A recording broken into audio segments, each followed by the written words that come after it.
Hello friends, welcome back to my channel SRK drama explain. Friends, ये video मैं लोगों के एंटरटेनमेंट के लिए बनाती हूँ, so please watch full, share, subscribe and like this video. Friends, हर बार की तरह ये ड्रामा भी बहुत ही ज़्यादा इंटरेस्टिंग और अमेजिंग है बिकॉज ये एक रिवेंज लव स्टोरी है। यहाँ पर दिखाया जाता है हमारा हीरो जिस लड़की से दिलो जान से प्यार करता है, कुछ लोग मिलकर उसका मर्डर कर देते हैं जिसकी वजह से हीरो डिप्रेशन में चला जाता है। बट जब उसे सच्चाई मालूम पड़ती है कि किसने उसके प्यार को मारा है तो वो डिसाइड करता है कि वो उससे बदला लेगा। और यहाँ पर दिखाया जाता है वो उसके फियांसे को टारगेट बनाता है क्योंकि वो उसे रियलाइज करवाना चाह रहा था कि जब किसी से तुम प्यार करते हो और वो तुम्हें छोड़कर चला जाए तो कितनी ज़्यादा तकलीफ होती है। यहाँ पर दिखाया जाता है वो उस लड़की के साथ बहुत टॉर्चर वाला सलूक करता है और इतना ज़्यादा कि वो लड़की बहुत परेशान हो जाती है। अब यहाँ पर हीरो को रियलाइज होता है कि वो अपना रिवेंज लेने के चक्कर में किसी इनोसेंट लड़की की लाइफ को स्पॉइल कर रहा है, तो फाइनली वो डिसाइड करता है। अब वो क्या डिसाइड करता है ये तो हमें ड्रामे की एक्सप्लेनेशन में मालूम पड़ेगा। तो चलिए बिना टाइम वेस्ट कीजिए ड्रामे की एक्सप्लेनेशन को स्टार्ट करते हैं। जैसे कि हमने प्रीवियस पार्ट में देखा था, दाऊ अपनी शादी को लेके अनाउंसमेंट करने वाली रहती है और उसने मीडिया को भी इनवाइट किया था। इधर दाऊ की मॉम को दिखाया जाता है, वो फाइनली डिसाइड करती है कि वो दाऊ को सब सच्चाई बता देगी, तो वो जाती है बताने के लिए जहाँ पर विन का आदमी उनका पीछा करते रहता है। और यहाँ पर उन्हें मालूम पड़ता है कि कोई है जो उन्हें फॉलो कर रहा है। वो कार की स्पीड तेज़ कर देती है और इस चक्कर में उनका एक्सीडेंट हो जाता है जिसकी वजह से वो दाऊ तक नहीं पहुँच पाती है। अब नेक्स्ट सीन में गन को दिखाया जाता है, वो बहुत ज़्यादा कोशिश करता है कि किसी भी तरह दाऊ इस शादी को लेके अनाउंसमेंट ना करे, लेकिन क्या करे, जो हमारी दाऊ रहती है वो तो अनाउंसमेंट के लिए बहुत ज़्यादा बेकरार रहती है। लेकिन यहाँ पर दिखाया जाता है डेयर भी आई हुई रहती है पीछे से, नाम उसे देख लेती है और समझ जाती है कि अगर यहाँ पर डेयर आई है तो ज़रूर कुछ ना कुछ तो हंगामा करने वाली है। वो आराम से बैठ जाती है। इधर दिखाया जाता है हमारी दाऊ को वो मीडिया को इन्फॉर्म करने वाली रहती है कि बहुत जल्द हम दोनों शादी करने वाले हैं। लेकिन यहाँ पर दिखाया जाता है उससे पहले उसके फ़ोन पे कोई वीडियो आ जाती है और उसे देखकर वो बहुत ज़्यादा शॉक्ड में हो जाती है।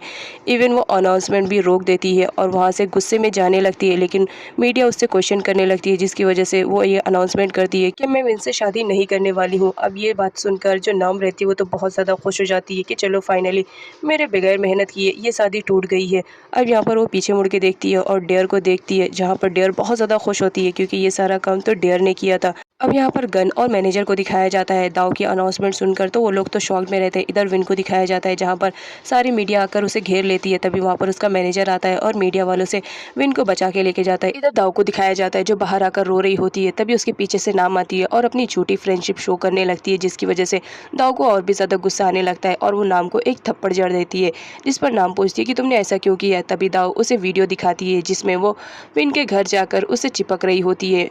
यहाँ पर दाऊ बोलती है कि मुझे यकीन नहीं हो रहा है कि तुम ऐसा कर सकती हो, तुम तो मेरी इतनी अच्छी बेस्ट फ्रेंड थी, फिर तुमने ऐसा क्यों किया। जहाँ पर नाम अपनी पूरी सच्चाई बता देती है कि मैं तुम्हारी कोई फ्रेंड नहीं हूँ, मैं तो तुमसे बहुत ज़्यादा जेलसी फील करती हूँ क्योंकि तुम विन के साथ हो। तुम जानती नहीं हो विन मुझसे प्यार करता है, वो तो विन की कुछ मजबूरियाँ हैं जिसकी वजह से वो तुम्हारे साथ रिलेशनशिप में रह रहा है, अदरवाइज़ वो तो तुम्हें कब का छोड़ दिया होता है। अब जब दाऊ ये सब सुनती है तो उसे बहुत ज़्यादा हर्ट होता है और यहाँ पर वो नाम को मारने लगती है कि तुम्हारी हिम्मत कैसे हुई, मैंने तुम्हारा उस वक्त साथ दिया जब तुम्हें सारे लोग छोड़ चुके थे और तुमने मुझे ये सिला दिया। अब यहाँ पर दाऊ को दिखाया जाता है नाम को वो मारने लगती है, नाम भी पीछे नहीं हटती है और वो भी दाऊ को कहती है अब जब तुम सच्चाई जान चुकी हो तो विन को छोड़ क्यों नहीं देती हो, विन मेरा है और मेरा ही रहेगा। दाऊ बहुत ज़्यादा हर्ट हो चुकी थी, इस वजह से वो नाम को मारने लगती है। अब नाम देखती है कि मीडिया वाले वहाँ पर आ रहे हैं तो वो इनोसेंट बनने लगती है और दाऊ की पूरी मार खाने लगती है। जहाँ पर मीडिया आती है दाऊ तो बहुत ज़्यादा गुस्से में रहती है, उसे तो कुछ भी समझ में नहीं आ रहा होता है कि मीडिया कहाँ पर है और वो कहाँ पर है। तभी वहाँ पर गन आता है और वो मीडिया को वीडियो बनाने से मना करता है और साथ ही साथ दाऊ को भी वहाँ से हटा कर लेकर जाता है। इधर नाम को दिखाया जाता है जो इनोसेंट बन के मीडिया वालों के सामने दाऊ को बदनाम कर रही होती है और उसके बारे में गलत इन्फॉर्मेशन देती है। अब नेक्स्ट सीन में हमारे गन को दिखाया जाता है जो दाऊ को ज़बरदस्ती कार में लेकर आ चुका था। यहाँ पर दाऊ को दिखाया जाता है वो बहुत ज़्यादा हर्ट हो चुकी थी कि विन ने उसे धोखा दिया, साथ ही साथ उसकी बेस्ट फ्रेंड ने भी उसे चीट किया, इस वजह से वो रो रही होती है। जहाँ गन उसे तसल्ली दिलाता है और कहता है कि तुम शांत हो जाओ। अब यहाँ पर नाम को दिखाया जाता है जो विन को एक बार फिर से ब्लैकमेल करने के लिए पहुंच जाती है और कहती है दाऊ तो हमारे रास्ते से हट गई है, तुम डेयर को भी हटा दो, ये तुम्हारे लिए बहुत ज़्यादा बेटर रहेगा। और साथ ही साथ ये भी कहती है कि तुम जितनी जल्दी हो सके मुझसे शादी कर लो। यहाँ पर विन को दिखाया जाता है वो तो नाम से शादी करने के मूड में ही नहीं था, वो तो उससे प्यार भी नहीं करता था, लेकिन वो अपने आप को बचाने के चक्कर में नाम से प्यार का नाटक कर रहा था। इस वजह से यहाँ पर दिखाया जाता है, वो बोलता है ठीक है मैं जल्दी ही शादी का अनाउंसमेंट करूँगा। यहाँ पर जब नाम बहुत ज़्यादा खुश हो जाती है तो यहाँ पर उन दोनों का रोमांस स्टार्ट होने लगता है। नाम के वहाँ से जाने पर विन अपने मैनेजर को बोलता है कि इसके घर में जाकर जितने भी सबूत है सबको बर्बाद कर दो, और अगर इसके रास्ते में कोई आए तो उसे मौत के घाट भी उतार दो। उसके बाद सीन दाऊ का दिखाया जाता है, जहाँ पर गन के साथ वो हॉस्पिटल में आई हुई रहती है, क्योंकि उसकी मैनेजर ने उसे इमरजेंसी में हॉस्पिटल में बुलवाया था। यहाँ पर दाऊ आती है और मैनेजर से पूछती है कि क्या बात है, आपने इतने इमरजेंसी में मुझे हॉस्पिटल क्यों बुलवाया। जहाँ पर मैनेजर रोते हुए उसे बताती है कि इस वक्त उसकी मॉम अब इस दुनिया में नहीं रही, एक एक्सीडेंट में उनकी डेथ हो चुकी है। यहाँ पर जो हमारी दाऊ रहती है उसका तो रो रो कर बुरा हाल था, वो अपने डैड को खो ही चुकी थी और उसके बाद अब उसकी मॉम भी नहीं रही। इस वजह से वो बहुत रोती है, यहाँ तक कि वो बेहोश भी हो जाती है।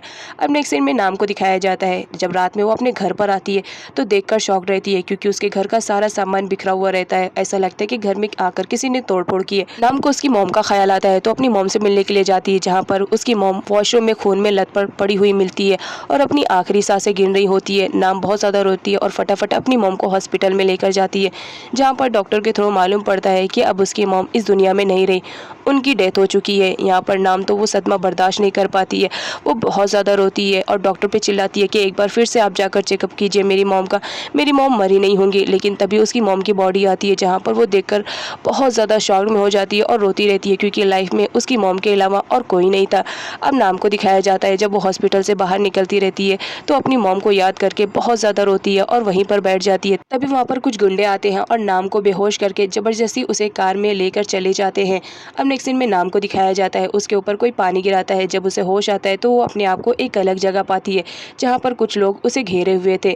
यहाँ पर दिखाया जाता है, वो उनसे बोलती है कि मुझे यहाँ से जाने दो। तभी वहाँ पर डेयर की एंट्री होती है और ये सब दिखाया जाता है कि डेयर ने किया था। अब यहाँ पर डेयर आती है और नाम पर चिल्लाने लगती है कि तुमने मेरे विन के साथ इतना बड़ा धोखा किया, तुम उसे इतना ब्लैकमेल करो और मैं तुम्हें यूं ही छोड़ दूं, ऐसा तो हो ही नहीं सकता है। तुम्हें तो अंदाज़ा भी नहीं है कि मैं विन से कितना ज़्यादा प्यार करती हूँ, इतना ज़्यादा प्यार करती हूँ कि उसके प्यार में मैं किसी को भी मार सकती हूँ।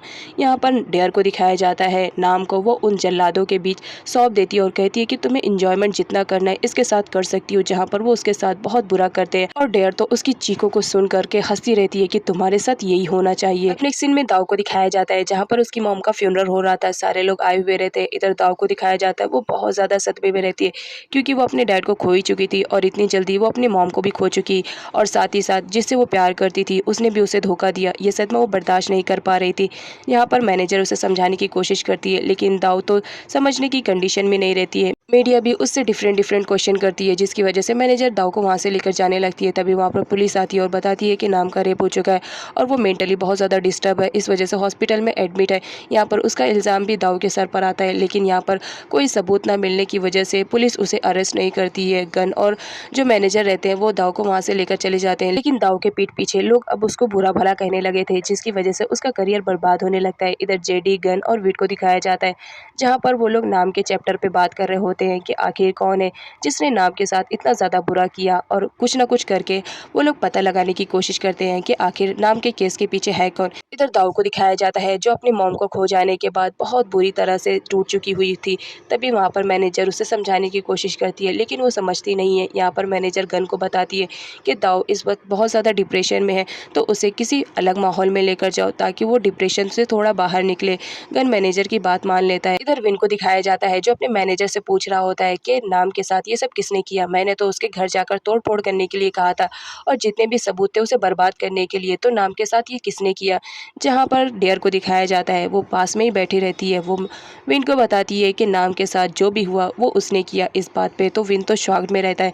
यहाँ पर डेयर बताती है कि मैंने तुमसे कहा था कि अगर तुम्हारे और मेरे बीच में कोई भी आएगा तो उसका अंजाम बहुत ज़्यादा बुरा होएगा, तो देखो मैंने नाम का अंजाम बहुत ही बुरा किया, अब वो तुम्हारे पीछे कभी नहीं पड़ेगी। लेकिन हाँ, मेरी एक बात का और ज़रा ख्याल रखना, अगर दाऊ के साथ तुमने दोबारा रिलेशनशिप में आने की कोशिश की तो याद रखना दाऊ का भी अंजाम इससे भी बुरा होएगा, और जो तुम्हारा हाल करूँगी वो करूँगी ही। अब नेक्स्ट सीन में हम जेडी को देखते हैं, जो दोबारा से विन के गैंग में ज्वाइन होने के लिए चला जाता है ताकि वो नाम के केस के बारे में कुछ इंक्वायरी हासिल कर पाए। यहाँ पर उसे सिर्फ इतना मालूम पड़ता है कि वो लोग जाकर सिर्फ नाम के घर पे तोड़फोड़ किए थे और कुछ भी नहीं। अब यहाँ पर जेडी जब इतने ज़्यादा क्वेश्चन आंसर करने लगता है तो गैंग में एक बंदा रहता है, उसे डाउट हो जाता है जेडी पर, बट वो शो नहीं करता है। अब नेक्स्ट सीन में दाऊ को दिखाया जाता है अपने मॉम डैड और अपने प्यार को खोने के बाद उसमें जीने की उम्मीद नहीं रहती है। इस वजह से वो किचन में जाती है और बहुत सारी मेडिसिन एक साथ खाने लगती है। गन वहीं पर सोया हुआ रहता है, उसकी आँख खुल जाती है, वो फटाफट जाता है और मेडिसिन को फेंक देता है और उससे कहता है कि तुम क्या करने की कोशिश कर रही हो। जहाँ पर दाऊ बहुत ज़्यादा रोती है और कहती है कि मेरा इस दुनिया में कोई नहीं है जो मुझे अपना कहे। अब मुझे नहीं जीना चाहिए, मुझे मर जाना ही चाहिए। लोग मेरे बारे में कितनी उल्टी सीधी बातें कर रहे हैं, उस काम का भी इल्ज़ाम मेरे पर है जो मैंने किया ही नहीं है। और रोती रहती है। गन उसे हक कर लेता है और समझाने की कोशिश करता है कि तुम फिक्र मत करो, एक ना एक दिन सब कुछ ठीक हो जाएगा। नेक्स्ट सीन में मैनेजर के कहने पर गन दाऊ को दूसरी जगह पर लेकर जाता है। एक्चुअल में वो अपने होम टाउन लेकर जाता है दाऊ को, ताकि उसका माइंड थोड़ा सा चेंज होए और वो सदमे से बाहर निकले। लेकिन यहाँ पर दाऊ को दिखाया जाता है वो तो अपनी मॉम को ये ख्यालों में खोई हुई रहती है और साथ ही साथ उसके प्यार और उसके फ्रेंड ने उसे चीट किया, इस बात के लिए वो बहुत ज़्यादा परेशान रहती है। यहाँ पर गन नोटिस करता है कि दाऊ आने के बाद भी कुछ रिएक्ट नहीं कर रही है, वो तो बहुत ही ज़्यादा सदमे में है।